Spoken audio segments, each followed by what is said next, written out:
September 1066, the year England forgot how to have a quiet week. Most people hear 1066 and immediately think Hastings, which is fair, but it also skips the episode just before it, the one with Viking longships, a family feud, a forced march that should have come with medical supervision, and a king named Harald Hardrada who arrived to claim England and ended up claiming a permanent address in Yorkshire soil. The Battle of Stamford Bridge, fought on 25 September 1066, is one of the most dramatic and decisive clashes in medieval history. It was sharp, brutal, fast, and absolutely central to the fate of the English crown.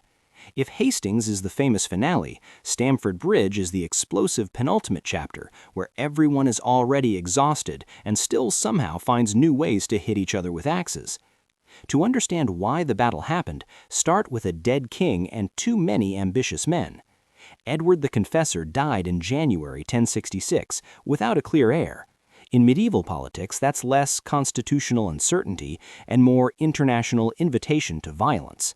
Harold Godwinson, the most powerful noble in England, was crowned king. William, Duke of Normandy, insisted Edward had promised him the throne. Harald Hardrada, King of Norway and one of the most feared commanders in Europe, believed he had a valid claim through earlier Scandinavian agreements. And then there was Tostig Godwinson, Harold's own brother, who had been exiled and was now very willing to support anyone who would help him get his power back. By late summer, England had multiple claimants and one deeply personal grudge wrapped into a geopolitical crisis. Harold kept forces in the south waiting for William's expected invasion from Normandy. But medieval armies are not modern standing forces. They're expensive, hungry, and tied to harvest season. You cannot keep thousands of men idle forever while farms go untended. As summer faded, Harold had to relax parts of the southern defense. That was when the northern hammer dropped. Hardrada and Tostig sailed in with a large fleet, often placed around 300 ships in later sources. They entered via the Humber, moved up the rivers, and defeated the northern earls Edwin and Morcar at Fulford on 20 September near York.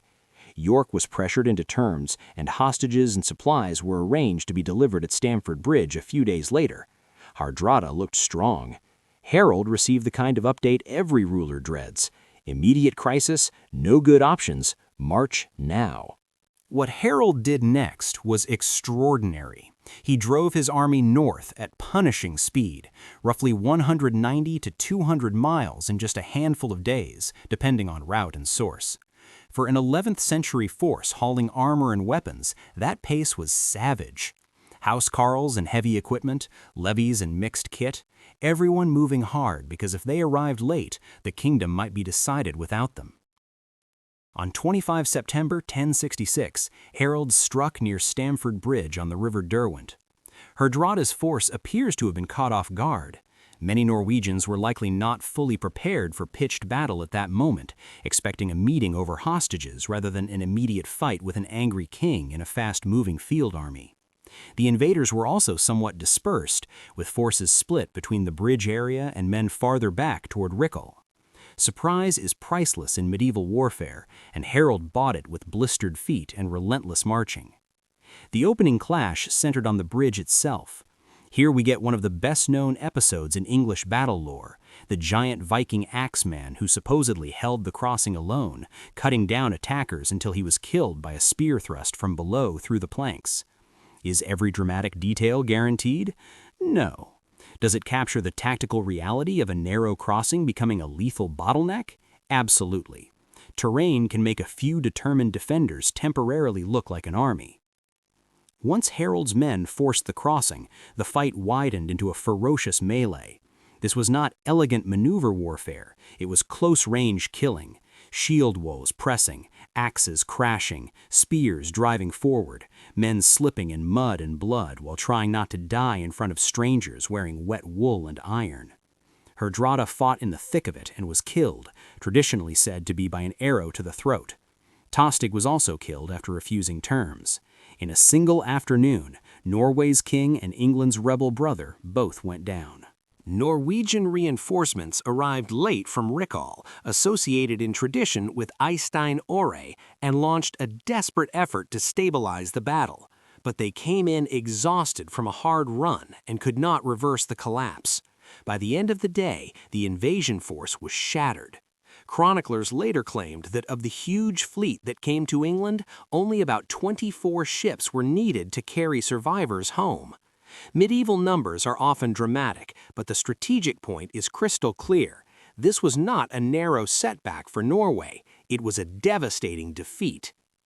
Stamford Bridge was a massive victory for Harold Godwinson. He eliminated the Norwegian threat, crushed Tostig's bid to return through foreign arms, and ended the last great Viking attempt to seize the English crown by invasion.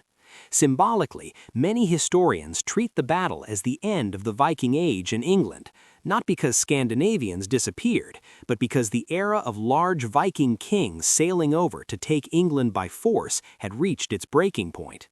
If this were a standard heroic script, credits would roll right here. King marches fast, invaders defeated, realm secured. But 1066 did not do tidy endings. 3 days later, on 28 September, William of Normandy landed in the south at Pevensey.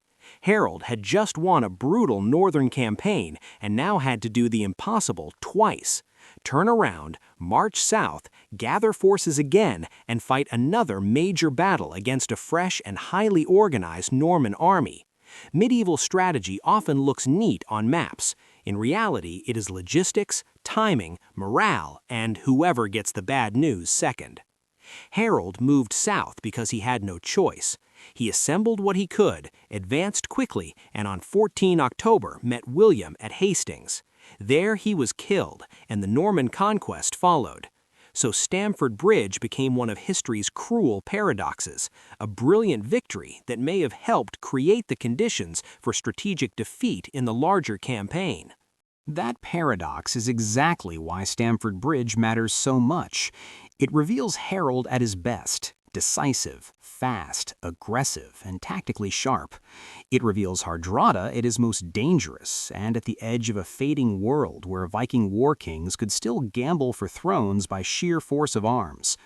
It shows how a family feud, Harold versus Tostig, could scale into international war almost overnight. And it reminds us that England in 1066 was not won in one famous battle. It was battered and transformed through a sequence: Fulford, Stamford Bridge, Hastings. There is also the human layer that royal narratives usually blur. Behind each crown were thousands of people without names in the record. Housecarls marching until their legs shook, ferd levies pulled from farms during harvest, Norse warriors expecting negotiation and finding annihilation, civilians around York watching armies arrive and depart like weather systems made of iron. Kings and dukes get portraits, most soldiers get silence. So yes, remember Hastings, it deserves its place. But remember Stamford Bridge, too. The day Harold moved like lightning, struck with surprise, and broke a major invasion in one savage fight. It was muddy, loud, chaotic, and decisive. It was medieval warfare without romantic filters. If you want the one-line takeaway, use this. At Stamford Bridge, Harold won the battle he had to win, then discovered history had scheduled another one before he could catch his breath. And if someone says 1066 and jumps straight to Normandy, you can smile and say, before Hastings came Stamford Bridge, the day England beat a Viking king, ended a rebellion, and closed the last great chapter of Viking bids for the English throne.